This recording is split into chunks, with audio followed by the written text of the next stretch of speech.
Hello વિદ્યાર્થી મિત્રો, આજે આપણે શુદ્ધ અર્ધવાહકોમાં વિદ્યુતનું વહન કેવી રીતે થાય છે એ શીખવાનું છે. તો હવે તમે ત્રીજા ચેપ્ટરમાં શીખી ગયા કે સુવાહકની અંદર વિદ્યુતનું વહન કેવી રીતે થાય છે, જેની અંદર ડ્રિફ્ટ વેલોસિટી ઓફ ઇલેક્ટ્રોન ને એ બધા કન્સેપ્ટ તમે શીખી ગયા. એવી જ રીતે અર્ધવાહકની અંદર વિદ્યુતનું વહન કેવી રીતે થાય છે, એમાં સ્પેશિયલી શુદ્ધ અર્ધવાહકમાં શુદ્ધની જેમ જ બાકીના અર્ધવાહકમાં થશે, પણ પહેલો કન્સેપ્ટ આપણો આવે છે શુદ્ધ અર્ધવાહક. જે આપણે આકૃતિમાં અત્યારે દોર્યું છે એ શું છે? સિલિકોનનું મટીરીયલ, જે શુદ્ધ સિલિકોન છે એની અંદર વિદ્યુતનું વહન કેવી રીતે થાય છે એ શીખવાનું છે. તો અત્યારે જુઓ, આ જે આકૃતિ દોરી છે એની અંદર એકેય ફ્રી ઇલેક્ટ્રોન છે? નથી દેખાતા ફ્રી ઇલેક્ટ્રોન, એકેય હોલ પણ દેખાતા નથી. તો આવું ક્યારે સંભવ બને? એક પણ બંધ તૂટેલો ક્યારે ન હોય? જ્યારે તાપમાન બહુ નીચું અથવા તો કહી શકીએ કે T બરાબર 0 કેલ્વિન તાપમાન હોય ત્યારે સિલિકોનનું આવું સ્ટ્રક્ચર હોય, ત્યારે બધા બંધની અંદર ઇલેક્ટ્રોન બંધિત હોય, એકેય મુક્ત ઇલેક્ટ્રોન હોય નહીં.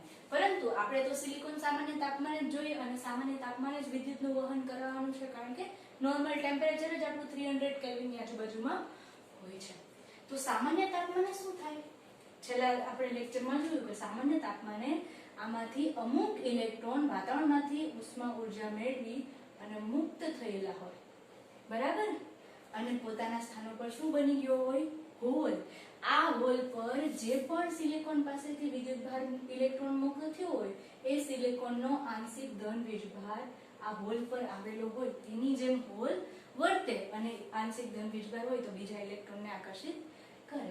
એટલા માટે આપણે આને આભાસી ધન વિદ્યુતભારિત કણ કહેતા હતા, બરાબર. આટલું તમને બધાને કાલે છેલ્લે લેક્ચરમાં આપણે જોયું ત્યારે સમજાવ્યું છે. હા, તો સામાન્ય તાપમાને આવા અમુક ઇલેક્ટ્રોન અહીંયા બંધ તોડીને બહાર નીકળેલા હશે. તો આપણને બે પ્રકારના વિદ્યુતભાર વાહકો મળશે, એક તો ઇલેક્ટ્રોન અને બીજું હોલ.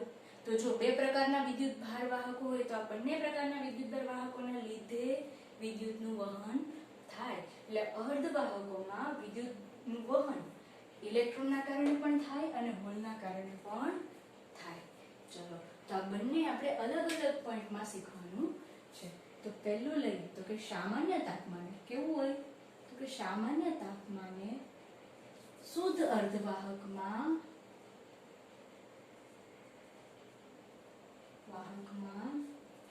મુક્ત ઇલેક્ટ્રોન અને હોલ હોય છે. આમ તેમાં વિદ્યુતનું વહન બે રીતે થાય છે. કઈ બે રીતે? જો ડિસ્ક્રિપ્ટિવલી લખીએ, પહેલું મુક્ત ઇલેક્ટ્રોનની ગતિના કારણે. એટલે પહેલું કહી શકીએ કે આ જે મુક્ત ઇલેક્ટ્રોન બન્યા છે ને અલગ, એટલે એક તો મુક્ત ઇલેક્ટ્રોનના કારણે અને બીજું તો કે બીજું હોલ. હવે હોલ તો જુઓ, હોલ ખરેખર કોઈ કણ છે નહીં, ખરેખર હોલ કોઈ કણ નથી, તો એ ઇલેક્ટ્રોનની જેમ ગતિ કરી શકે નહીં. તો એ ગતિ કેવી રીતે કરશે એ પણ આની અંદર જોશું.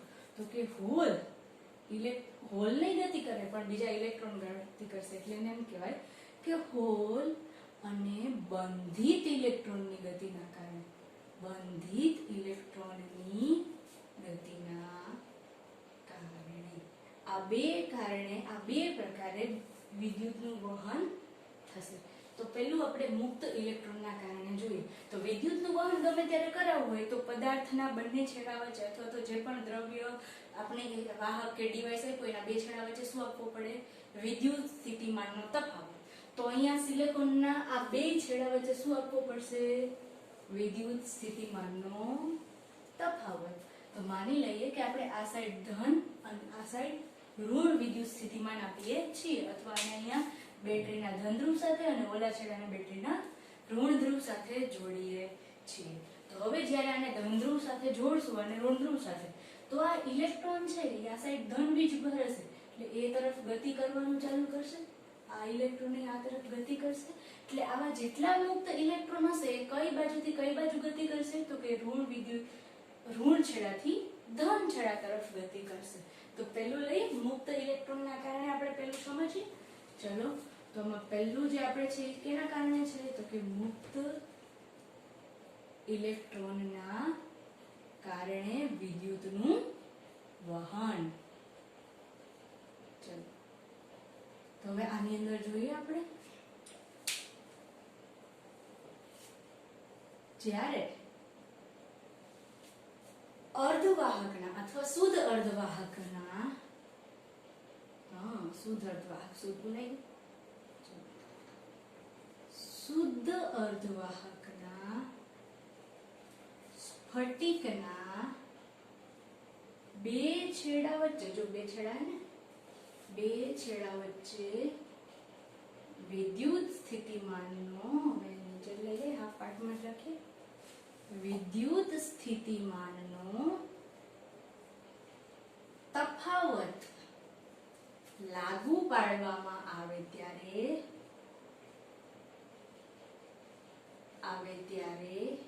આ મુક્ત ઇલેક્ટ્રોન શું કરે? આ મુક્ત ઇલેક્ટ્રોન ઋણ છેડાથી અથવા તો વિદ્યુત સ્થિતિમાનના ઋણ છેડાથી ધન છેડા તરફ ગતિ કરે છે. તેના કારણે આઈ પ્રવાહ નું વહન. હવે આપણે જોઈએ કે ઇલેક્ટ્રોન જો ઋણથી ધન તરફ ગતિ કરતા હોય તો જે આપણો રેવાજીક પ્રવાહ છે એ કઈથી કઈ તરફ ગતિ કરે તો કે ધનથી ઋણ તરફ. તો આપણે કહી શકીએ કે તેના કારણે આઈ પ્રવાહનું વહન રેવાજીક રીતે ધનથી ઋણ છેડા તરફ થાય છે. ચલો, તો આપણો એક પાર્ટ તો પૂરો થઈ ગયો.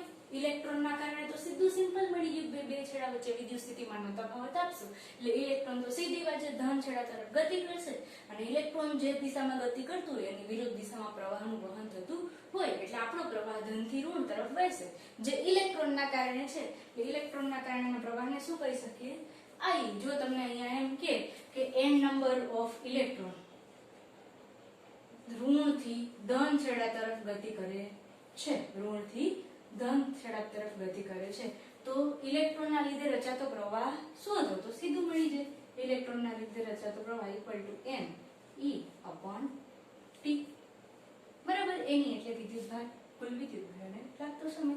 તો આવું તો તમને ઈઝીલી આવડી જાય. તમે બહુ મસ્ત રીતે આ બધું શીખી ગયા છો. MCQ સોલ્વ કર્યા, એની અંદર પણ તમે મસ્ત સોલ્વ કર્યા હતા એટલે બધું તમને આવડે જ છે.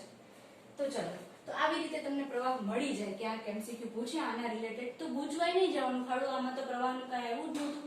આવું તો પહેલા ચેપ્ટરમાં આવતું હતું, ત્રીજા ચેપ્ટરમાં આવતું હતું, ત્રીજા ચેપ્ટરમાં તો ક્યાંય અર્ધવાહકનું નામ નહોતું.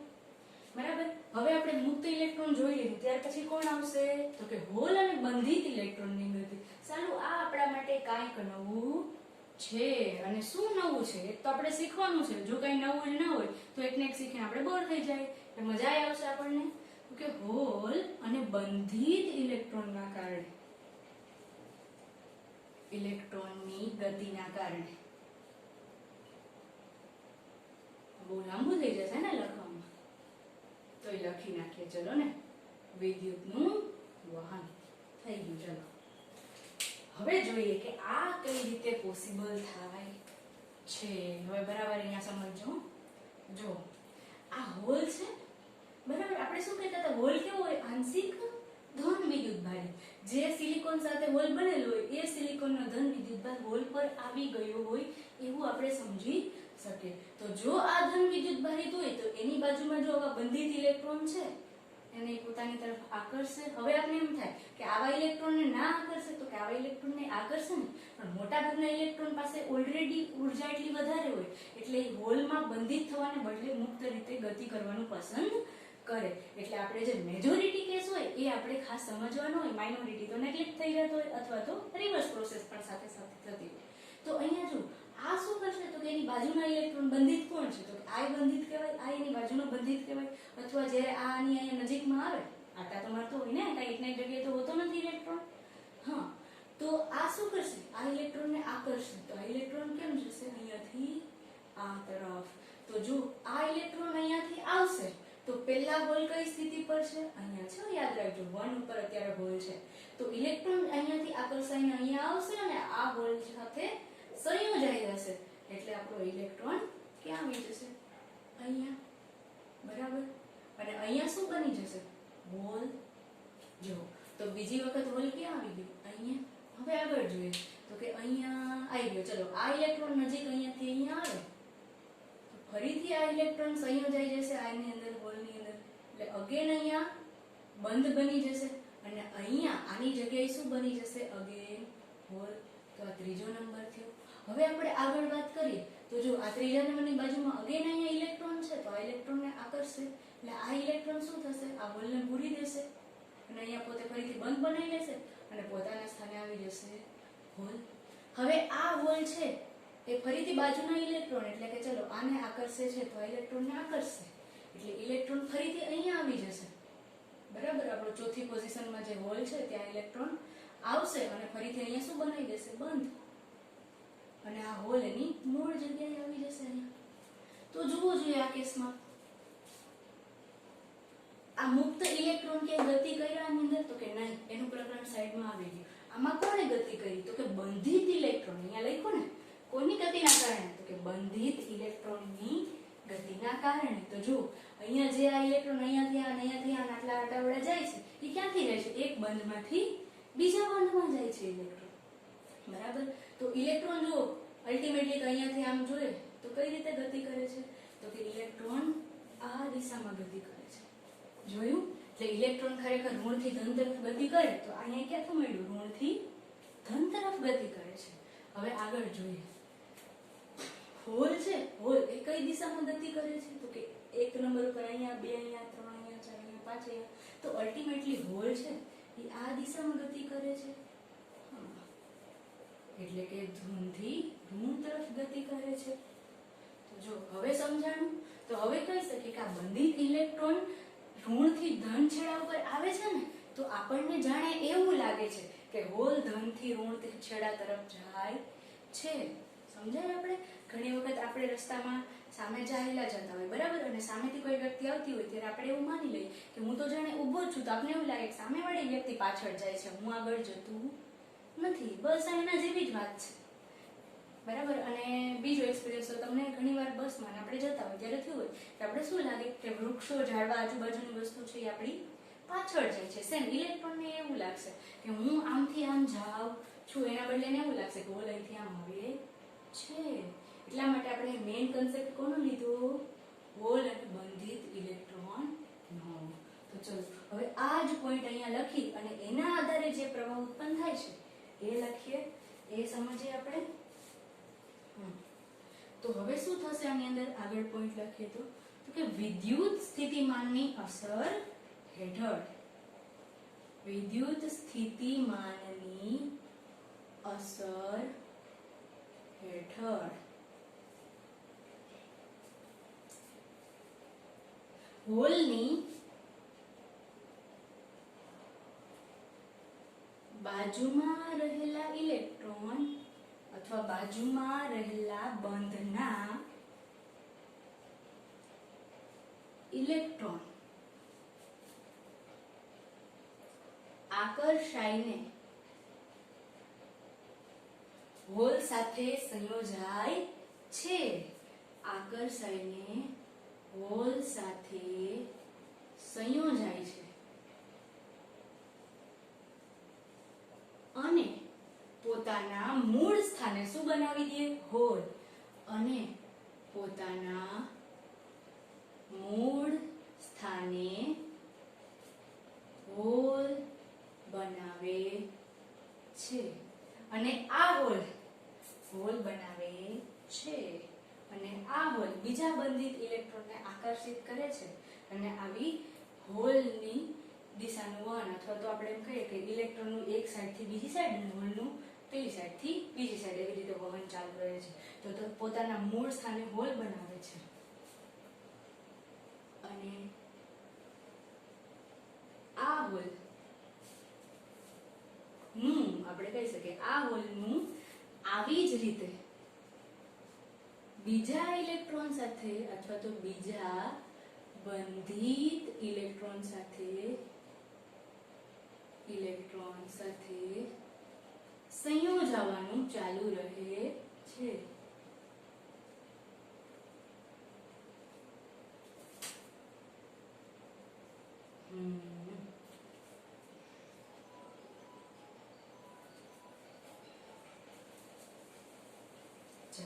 તો આવી રીતે સંયોજાતા રહેશે, નવા હોલ બનતા રહેશે અને ગતિ કરતા રહેશે.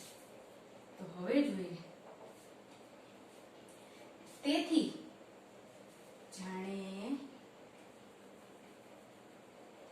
તેથી અહીં કોણ ગતિ કરે છે? બંધિત ઇલેક્ટ્રોન ઋણથી ધન છેડા તરફના હોલ સાથે સંયોજાય છે અને એવું પ્રતીત થાય છે કે હોલ ધનથી ઋણ છેડા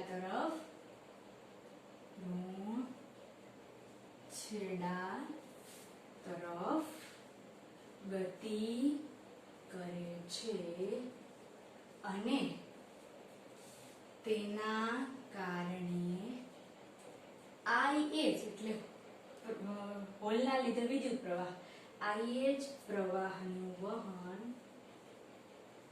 થાય છે. આવી ગયું. તેથી કુલ વિદ્યુત ભાર અથવા કુલ કેટલો વિદ્યુત પ્રવાહનું વહન થાય છે? તો આમ અર્ધવાહકમાં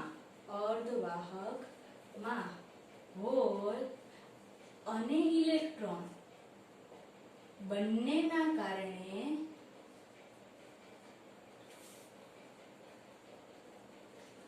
વિદ્યુત પ્રવાહ રચાય છે અને આ રચાતા વિદ્યુત પ્રવાહને I equal to IE plus IH વડે દર્શાવી શકાય. તો થઈ ગયું આપણું અહીંયા વિદ્યુત પ્રવાહનું વહન. તો વિદ્યુત પ્રવાહ કુલ ઇલેક્ટ્રોન અને હોલ બંનેના કારણે રચાય છે અને કુલ વિદ્યુત પ્રવાહ આ બંનેના સરવાળા જેટલો હોય છે. બરાબર. હવે આપણને એવું લાગે કે ઇલેક્ટ્રોનની અને હોલની સંખ્યા તો સરખી જ છે. આગળ આપણે જોયું શુદ્ધ અર્ધવાહકમાં ઇલેક્ટ્રોનની સરખા એટલે હોલે સરખા. તો શું અહીંયા I અને IH સરખા થાય? તો કે બે સરખા થાય નહીં, કારણ કે પ્રવાહ કોને કહેવાય? એકમ સમયમાં આડછેદમાંથી પસાર થતા વિદ્યુતભાર વાહકોનો કુલ વિદ્યુતભારનો જથ્થો. તો એકમ સમયમાં મુક્ત ઇલેક્ટ્રોન છે ફટાફટ પસાર થઈ જશે અને હોલ છે એ બંધિત ઇલેક્ટ્રોનની ગતિના કારણે છે એટલે એના લીધે રચાતો પ્રવાહ થોડોક ધીમો હશે, વિદ્યુતભાર ધીમે ધીમે રચાશે એટલે એ પ્રવાહ નાનો હશે. તો બે પ્રવાહ સરખા હશે નહીં. ક્યારેય એ પ્રશ્ન ના થવો જોઈએ કે NE બરાબર NH છે તો શું IE બરાબર IH થાય નહીં. અમુક કેસમાં ક્યારેક થઈ શકે, બાકી મેજોરિટી થઈ શકે નહીં. ચાલો, તો હવે આ તો આપણું પૂરું થઈ ગયું, પણ સાથે એક આપણે નાનું પોઈન્ટ જોઈ લે જે આના રિલેટેડ તો નથી પણ આપણે થોડું સમજી લઈએ. આગળના કેસમાં જોયું હતું એક MCQ માટેનો ક્વેશ્ચન કહી શકીએ. ચાલો, તો હું તમને અહીંયા સમજાવું છું. નાનો એવો છે, જસ્ટ ગ્રાફ માટેનો છે.